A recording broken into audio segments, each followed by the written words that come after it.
Mes chers frères et sœurs, bonjour. J'espère que vous êtes tous en bonne santé. C'est le révérend Jacques Dinabanza, juste pour vous prêcher la bonne nouvelle de l'évangile.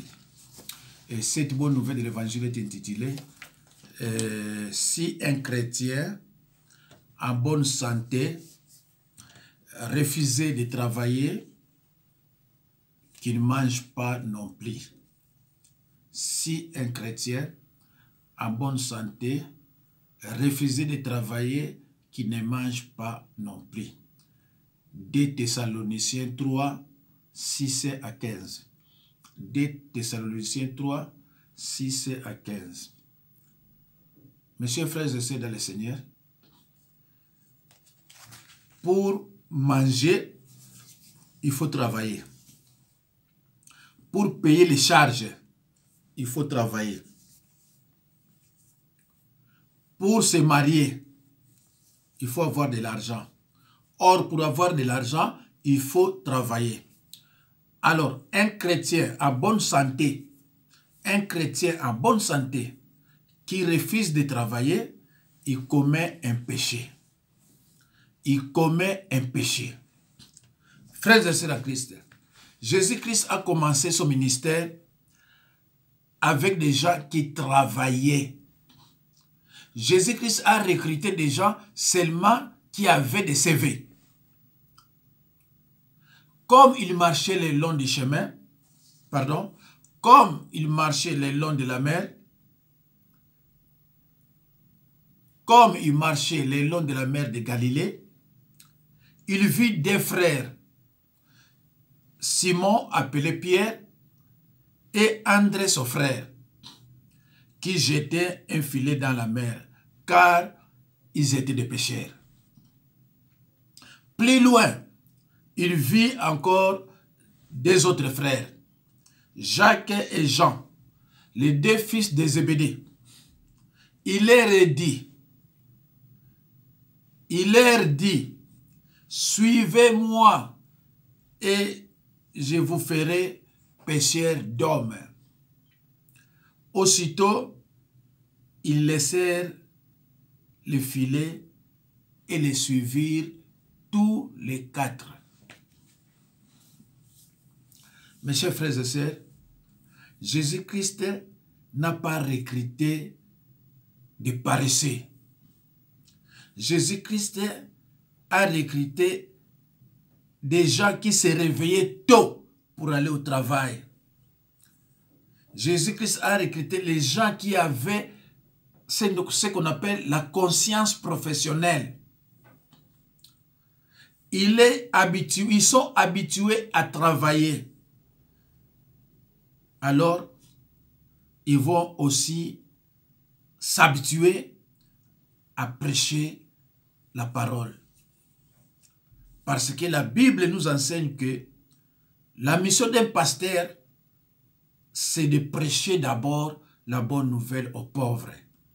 Ça, c'est la première mission. Deuxième mission, de libérer les captifs, c'est-à-dire la délivrance. Et la troisième mission, c'est de guérir les malades. Et il faut avoir du courage pour le faire. Il faut être un bon travailleur, un soldat du Christ. Alors, aussitôt, ils laissèrent tous les quatre les filets et les suivirent. Matthieu 4, 18 à 22. Mes chers frères et sœurs, dans le Seigneur, soyez comme des chrétiens de Béret qui examinaient toutefois les Écritures pour savoir si ce qu'on leur disait était vrai. Ça, c'est un des devoirs d'un chrétien. Il ne faut pas accepter n'importe quoi. Il ne faut pas dire toujours Amen, Amen, Amen. C'est pour cela que Paul nous dit, ne soyez plus des enfants flottants et emportés à tout vent de doctrine par la tromperie des hommes. C'est un conseil que Paul nous donne. Mes chers frères et sœurs dans le Seigneur, Paul, en tant que pharisien, fut officiellement investi de l'autorité de conduire la persécution aux croyants de la Nouvelle Alliance. Mes chers frères et sœurs, Paul, étant pharisien, il travaillait au Sanhédrin et il fut officiellement investi de conduire la persécution. Paul n'était pas parti de son propre gré pour aller arrêter les gens et les jeter en prison. Non, non, non, non, non, non. Il travaillait. Là où il travaillait, il a eu des lettres. On lui a dit, va procéder à l'arrestation des croyants de Nouvelle Alliance. Donc, Paul travaillait déjà en tant que pharisien. Il travaillait déjà. Paul, en tant que pharisien, fut officiellement investi de l'autorité de conduire la persécution aux croyants de la Nouvelle Alliance. Actes des Apôtres 26 disent, Actes des Apôtres 22, 4 à 5, Actes des Apôtres 9, 1 à 2. Mes chers frères et sœurs, soyez comme des chrétiens de Béret qui examinaient chaque fois les Écritures. Ce n'est pas, je vous dis, Actes 26 disent, vous acceptez sans pourtant ouvrir votre Bible. Acceptez et ouvrez avec humilité votre Bible. Donc, ces derniers, c'est-à-dire Paul travaillait au Sanhédrin. Sanhédrin, c'était quoi? C'est le tribunal là où Jésus-Christ a été jugé et condamné. C'est Sanhédrin. Lorsqu'il est venu dans la Nouvelle Alliance, Paul, en tant que pharisien, qui observait et mettait en pratique les lois de Moïse. Voilà ce qu'il faisait. Et maintenant, il est venu dans la Nouvelle Alliance, chez nous. Paul était travailleur manuel, tisserand de son état.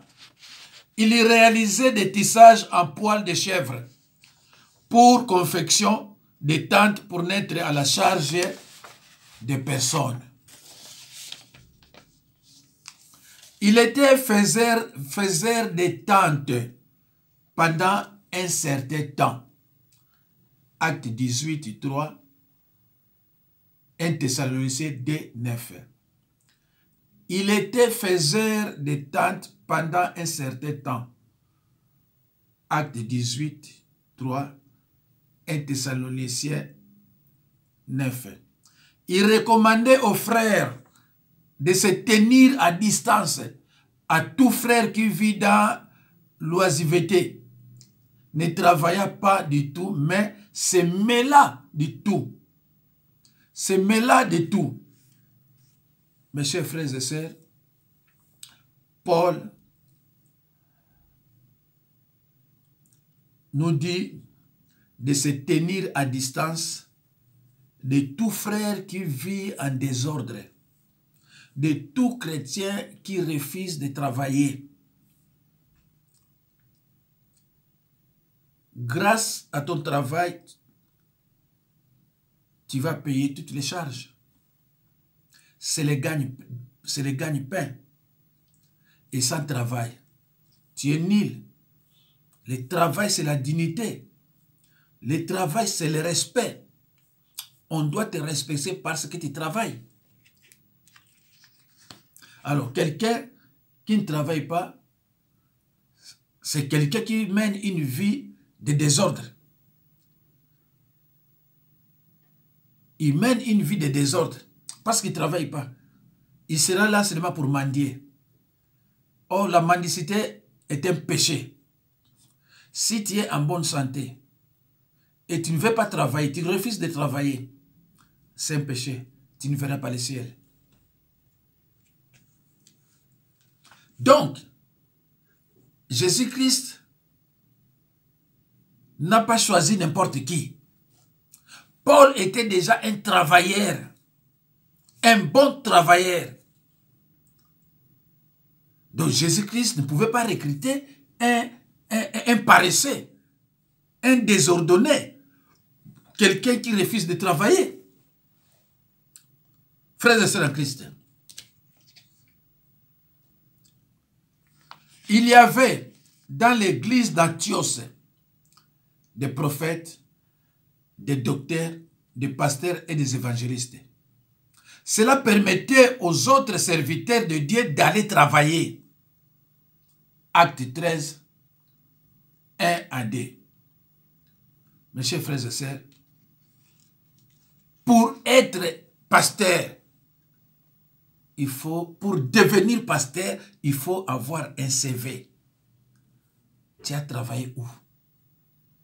Et une église, plus de 100 personnes, il faudrait qu'il y ait des prophètes, des docteurs, des pasteurs et évangélistes. Parce que si l'un prêche aujourd'hui et les autres sont au travail, s'ils sont de repos, ils vont se retrouver à l'église. Voilà. Donc, les pasteurs qui gèrent, les serviteurs de Dieu qui gèrent l'église, doivent être des travailleurs aussi. Dans une église, plus de 50 personnes, plus de 100 personnes, doit y avoir des prophètes, des docteurs, des pasteurs et des évangélistes. Mais aujourd'hui, vous trouverez dans une église plus de 200 brebis, voire même plus de 500, un seul pasteur. C'est un voleur. La Bible nous dit dans Acte 13, 1 à 2, dans l'église d'Antioche, il y avait des prophètes, des docteurs, des pasteurs et des évangélistes. Mais aujourd'hui, on me dit, ça c'est l'église de tel. Là-bas, c'est l'église de tel. On attend le pasteur. Avec ce nombre de 500, 400, il est seul, il ne peut pas délivrer, il ne peut pas accomplir sa mission. Il est à la contre de notre doctrine. Avec plus de 100, 150, tu es le seul pasteur. Tu vas délivrer les gens comment? Et tu vas les faire guérir comment? Tu ne peux pas. C'est pour cela, il y a des gens, des fidèles qui partent dans des églises avec leurs problèmes, avec leurs montagnes de péché. Plus de 15 ans, 20 ans, ils ne sont pas délivrés. Ils sont toujours dans des problèmes de démons. Ça ne va pas. Il est poursuivi. Parce que ce n'est pas une église, c'est une secte. C'est non conforme à notre doctrine. Mes chers frères et sœurs, l'être humain est créé travailleur. L'être humain est créé travailleur. Le travail fait partie de sa condition humaine et ne présente aucune connotation négative. L'apôtre énonce peut-être un principe de portée plus générale, un principe de justice et pas seulement une règle religieuse. Ce n'est pas seulement une règle religieuse. Quelqu'un qui est à bonne santé doit impérativement chercher du travail. Pour se marier, il faut avoir de l'argent. Or, pour avoir de l'argent, il faut travailler. Pour te vêtir, il faut de l'argent. Pour scolariser les enfants, il faut de l'argent. Or, pour avoir de l'argent, il faut aller travailler. Alors, quelqu'un qui ne travaille pas commet un péché.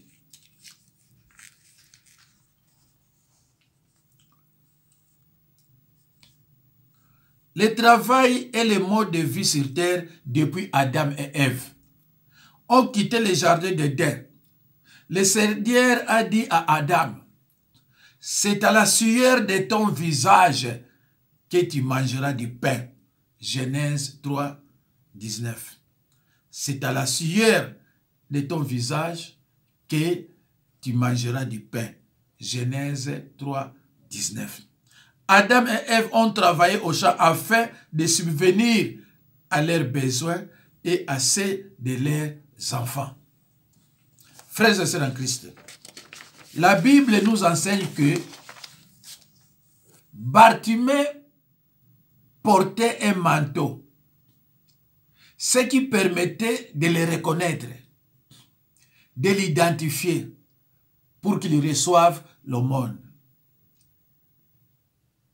Bartimée, c'était un mendiant aveugle. En se dépouillant de son manteau, Bartimée se dépouille aussi de sa situation d'aveugle et de mendiant. Il abandonne et renonce à sa source de revenus, c'est-à-dire son RMI de l'époque. Il manifeste qu'il veut changer d'identité. C'est son manteau qui lui permet d'être reconnu.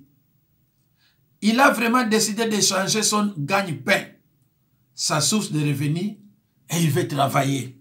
Marc 10:50.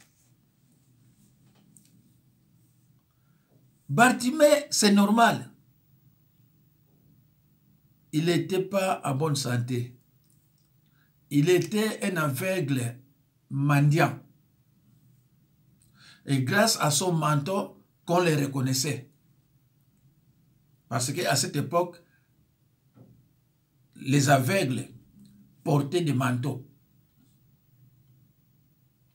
Mais, il a décidé, lorsque Jésus-Christ était de passage à Jéricho, il a jeté son manteau. En se dépouillant de son manteau, Bartimée se dépouille de sa situation d'aveugle et de mendiant. Bartimée décide d'aller chercher du boulot pour gagner. Et toi, tu es en bonne santé. Pourquoi tu ne veux pas te marier? Pardon, pourquoi tu ne veux pas aller chercher du travail? Pourquoi tu ne veux pas travailler? Tu commets un péché. Tu es en bonne santé, tu n'as pas le droit d'aller rencontrer l'assistance sociale. Tu n'as pas ce droit parce que tu es en bonne santé. Tu commets un péché et tu ne verras pas le ciel.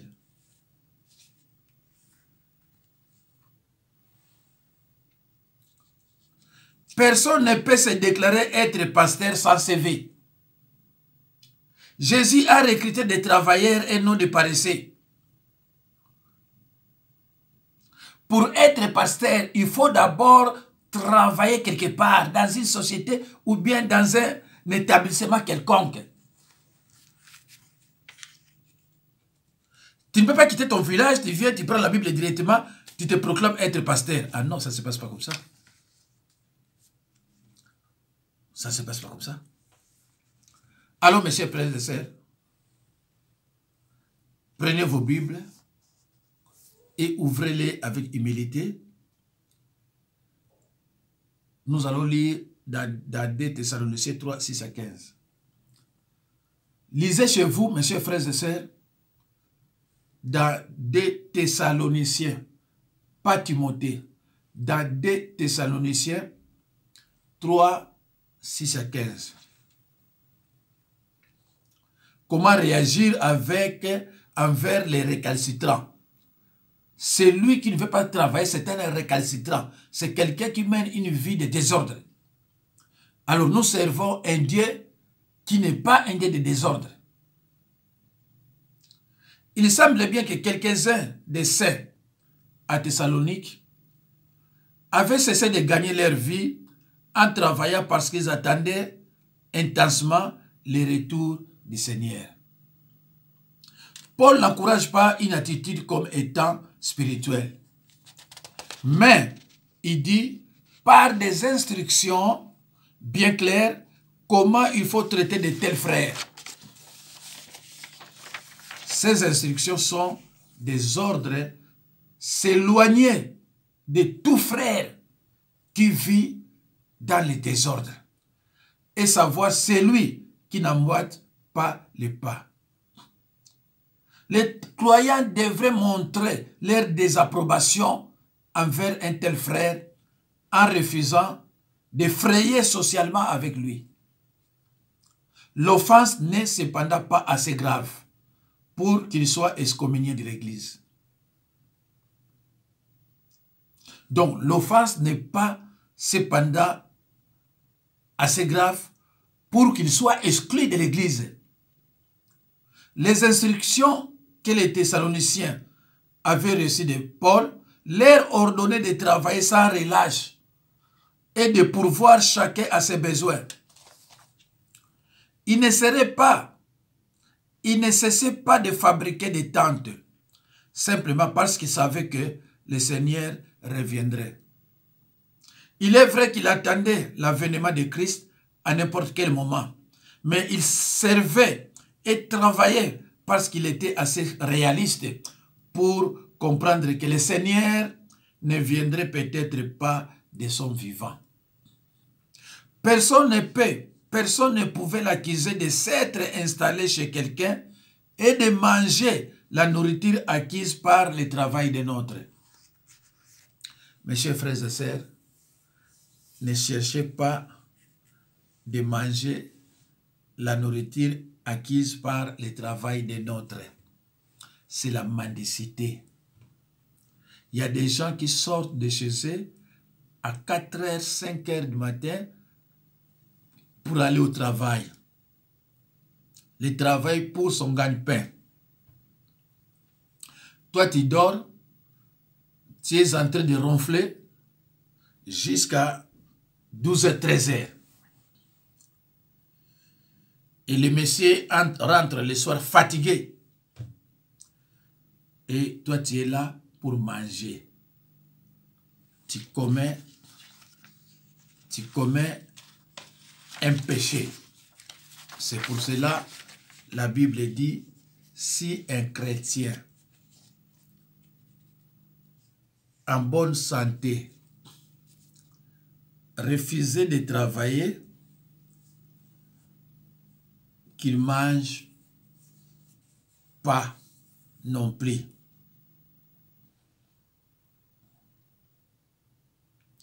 Personne ne pouvait l'accuser de s'être installé chez quelqu'un et de manger la nourriture acquise par le travail d'un autre. Il gagnait sa propre vie en prêchant l'évangile. Cela représentait de longues journées et des nuits fatigantes. Mais Paul avait décidé de n'être à la charge d'aucun d'eux. En tant que prédicateur de l'évangile, Paul avait le droit d'être soutenu par ceux qui s'étaient convertis par son ministère.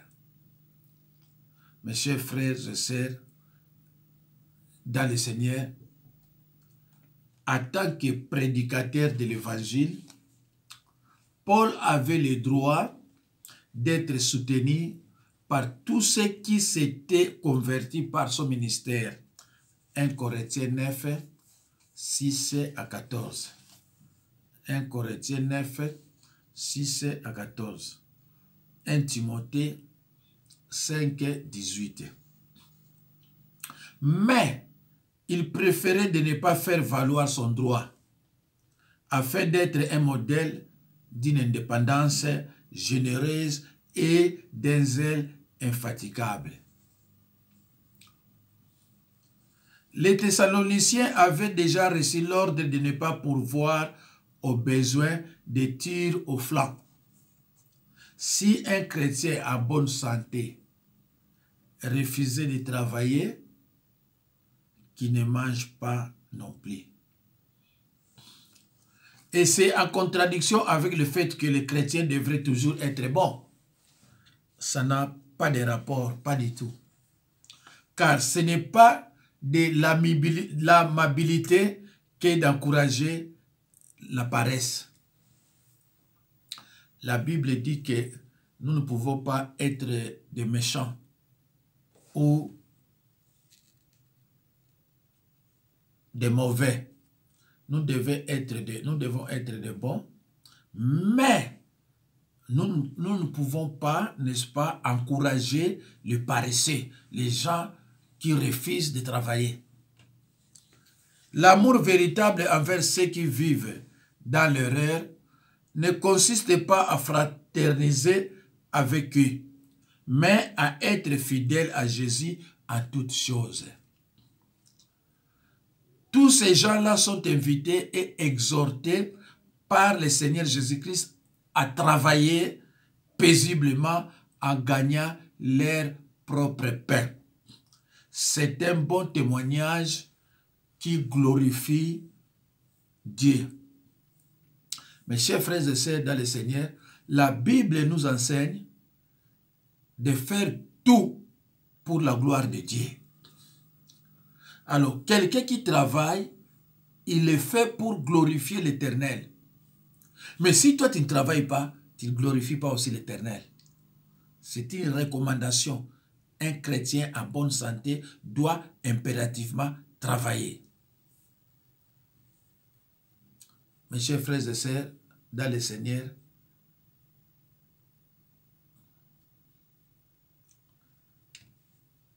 ceux qui y ont travaillé fidèlement sont invités à persévérer jusqu'au bout.